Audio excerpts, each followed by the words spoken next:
Kelompok Piatnaska Rusia maju di arah Avdiivka dan melibas nasionalis Ukraina. Rekaman penyerangan kelompok pro-Rusia ini rame beredar di Telegram pada Rabu 16 November 2022. Kelompok Piatnaska meluncurkan 2 granat di 2 lokasi parit dan benteng nasionalis Ukraina. Selanjutnya ranjau diledakkan di truk militer Ukraina yang disamarkan di dalam hutan. Dampak penyerangan terekam pesawat tak berawak alias UAV Rusia. Dalam keterangan unggahan disebutkan prajurit Batalion Internasional Piatnaska dengan bantuan UAV dengan ranjau dan granat menghancurkan posisi nasionalis Ukraina ke arah Avdiivka.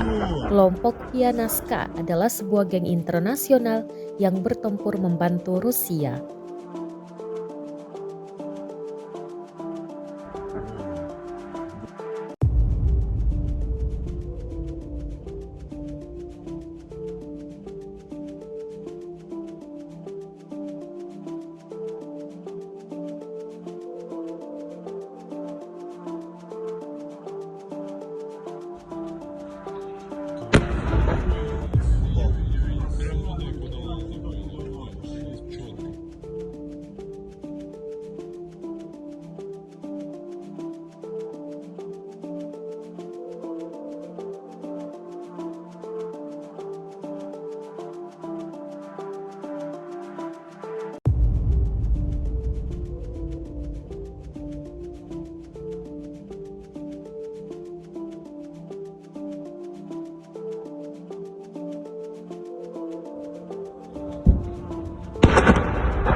Rusia melaporkan secara total 333 pesawat Ukraina, 176 helikopter, 2.511 kendaraan udara tak berawak, 388 sistem rudal anti pesawat dieliminir sejak awal operasi khusus.